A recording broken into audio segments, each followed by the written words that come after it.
friends, welcome to Ritika classes. My name is Ritika and I am here to help you with UGC Net Commerce Paper 2.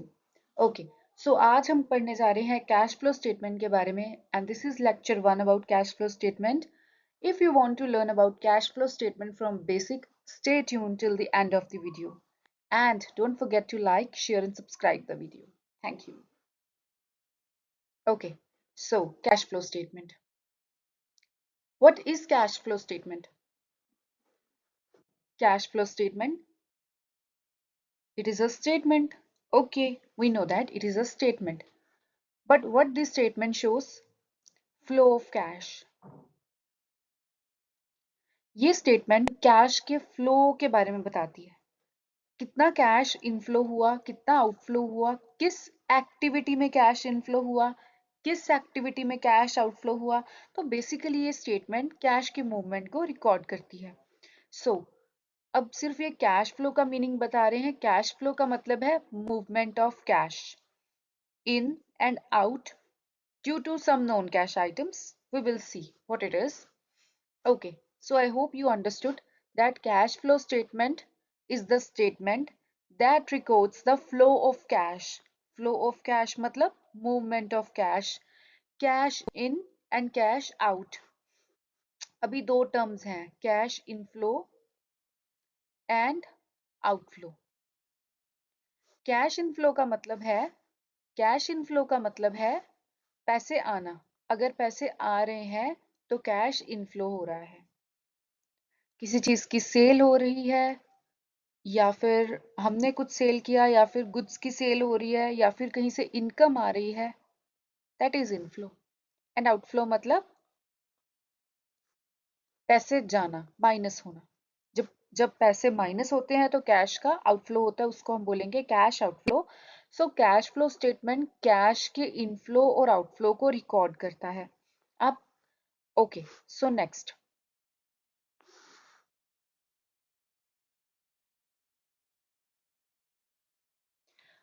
तो अभी हमने देखा कि cash flow statement is a statement that record inflow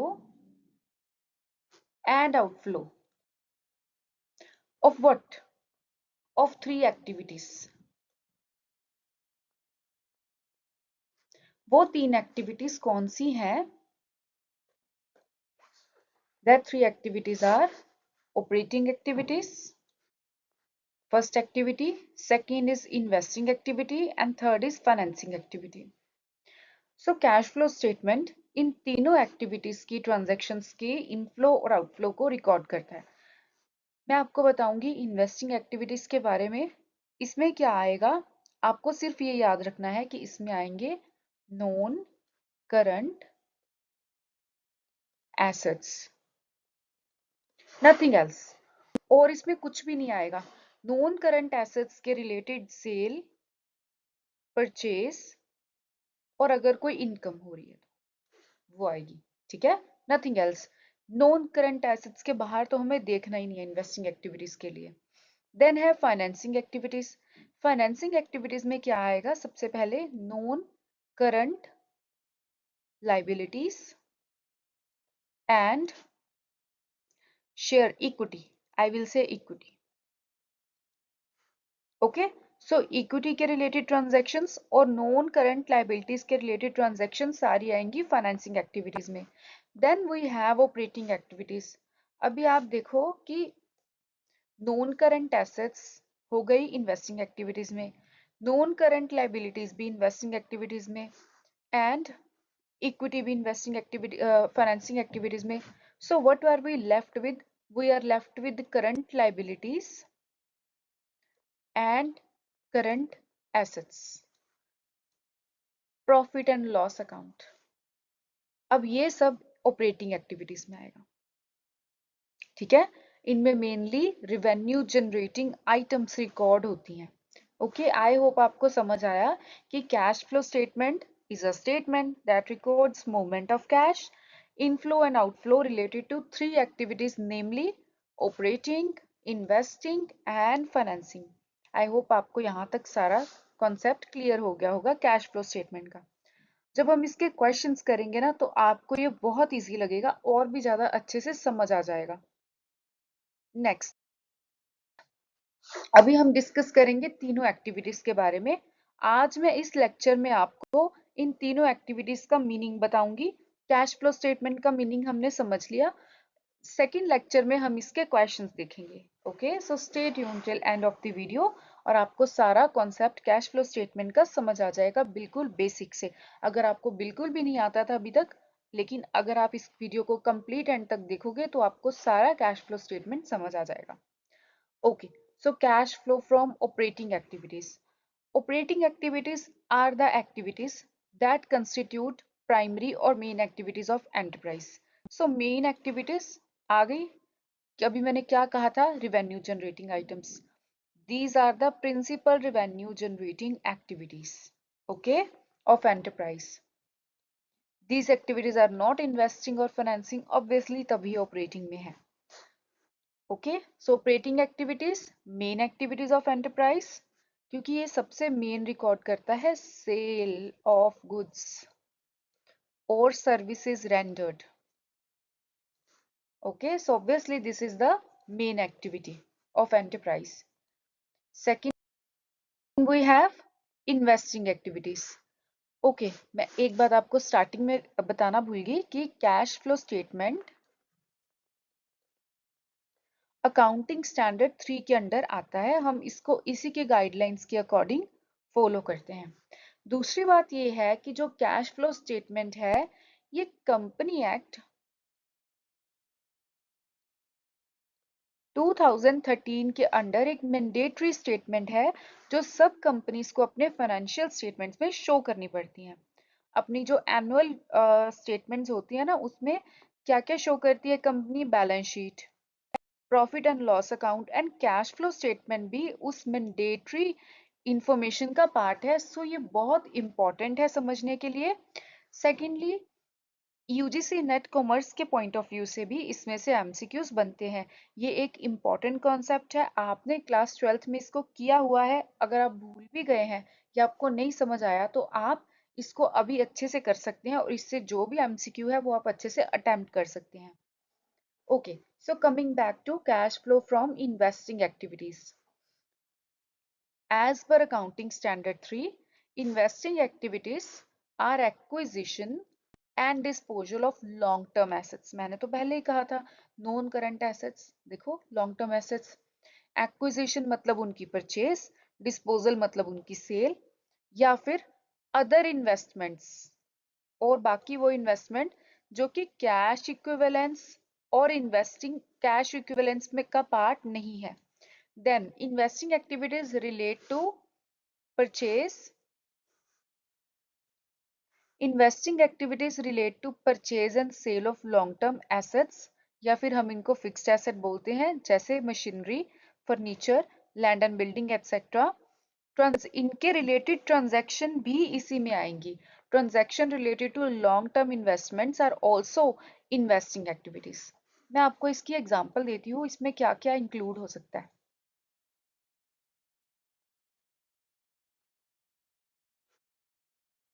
so cash flow from investing activities में या तो inflow होगा या फिर आउटफ्लो होगा, राइट।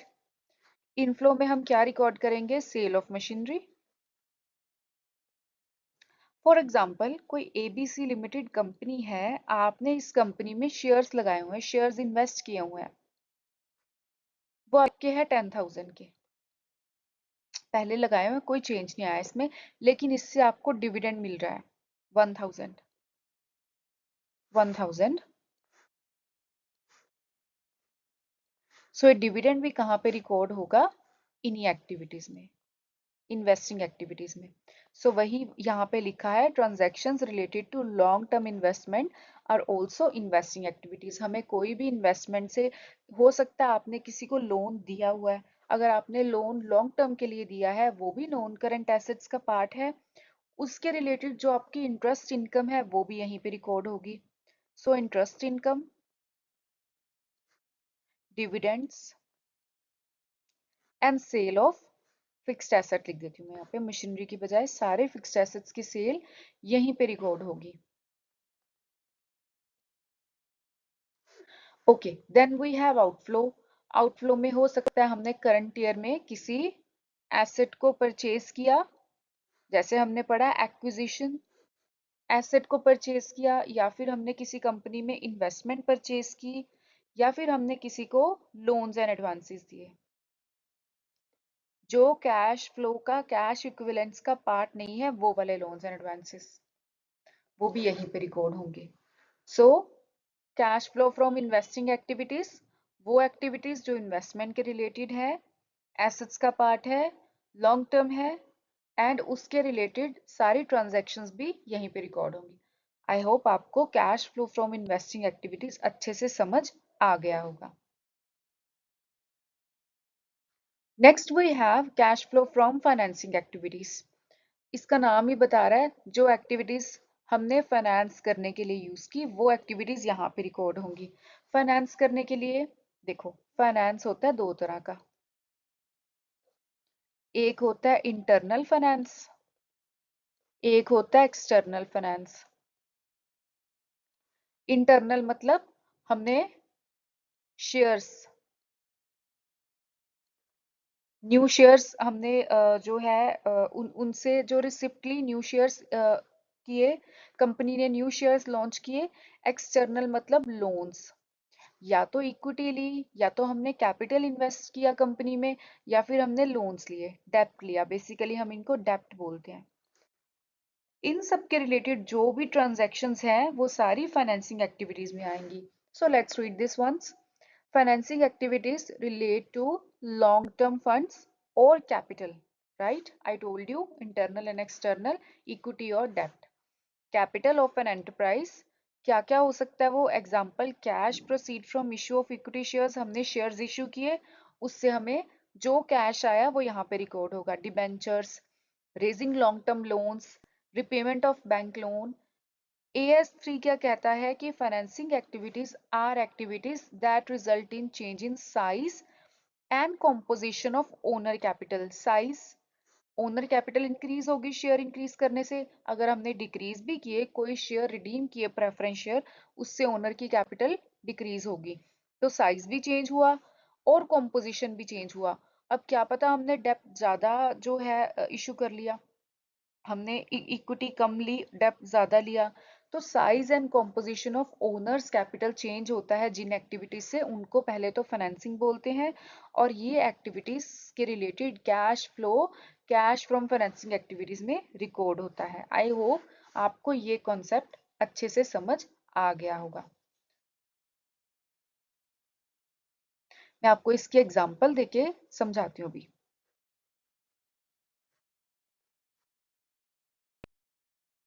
देखो, we will write cash flow from financing activities. Example, 2021 और 2022, हमें 2 इयर्स की बैलेंस शीट गिवन होगी जब हम क्वेश्चंस करेंगे। 1 लाख की हमारे पास है कैपिटल 2021 में, मैं इक्विटी शेयर्स कैपिटल ही कहूंगी, और 2022 में ये होगी 1,50,000। हमारे पास लॉन्ग टर्म लोन है, लॉन्ग टर्म लोन है 90,000 का। इस साल वो लोन हो गया 50,000 का। अब इन एक्टिविटीज का कैश फ्लो पे क्या इफेक्ट होगा? देखो, इक्विटी शेयर्स पहले 1 लाख के थे, अब 1,50,000 के हो गए, मतलब हमने शेयर इशू किए, 50,000 की हमारे पास कैश इनफ्लो हुई। So inflow from issue of equity shares 50,000, ये प्लस में आएगा। ओके, मैंने लिखा है। ओके, सो ये पॉजिटिव आएगा। देन लोन पहले 90,000 का था पिछले साल, इस साल ये 50,000 का हो गया, मतलब ये 40,000 कम हो गया, मतलब हमने ये रिपे कर दिया होगा। रिपेमेंट ऑफ लोन माइनस, या फिर ब्रैकेट में 40,000। सो कैश कितना आया, जनरेट हुआ? Cash flow from in financing activities 10,000। अगर ये माइनस में होगा तो हम लिखेंगे कैश यूज्ड इन, क्योंकि फिर तो कैश कम हो गया ना, हमने इसमें यूज कर लिया, use in financing activities. I hope आपको फाइनेंसिंग एक्टिविटीज में क्लियर हो गया होगा क्या ट्रांजैक्शन आएंगी। ये मैंने एक समरी चार्ट मैंने एक समरी चार्ट ऐड किया है, आप देख सकते हैं इसमें क्या क्या आइटम्स इंक्लूड होंगी। बाकी और कॉन्सेप्ट ये मैं आपको नेक्स्ट लेक्चर में क्लियर करूंगी, जब हम इसके साथ में एक दो क्वेश्चन भी प्रैक्टिस करेंगे। जब आप क्वेश्चन प्रैक्टिस करोगे तो वो चैप्टर आपको और ज्यादा क्लियर होगा। ओके, आपको एमसीक्यू लगाने और ज्यादा इजी हो जाएंगे। Okay, thank you guys, thanks for watching the video. Okay, I hope आपको कैश फ्लो स्टेटमेंट के कॉन्सेप्ट क्लियर हो गए होंगे। इसका मीनिंग हमने देखा, इसका मीनिंग और इसकी 3 एक्टिविटीज। अगर आपको ये आज समझ आ गया तो हम कल नेक्स्ट में आपको सेकंड लेक्चर में बताऊंगी ये एक्टिविटीज को हम कैसे स्टेटमेंट में रिकॉर्ड करेंगे, इनकी अकाउंटिंग करेंगे। Okay, thanks for watching. Please don't forget to like, subscribe and share the channel. Thank you guys.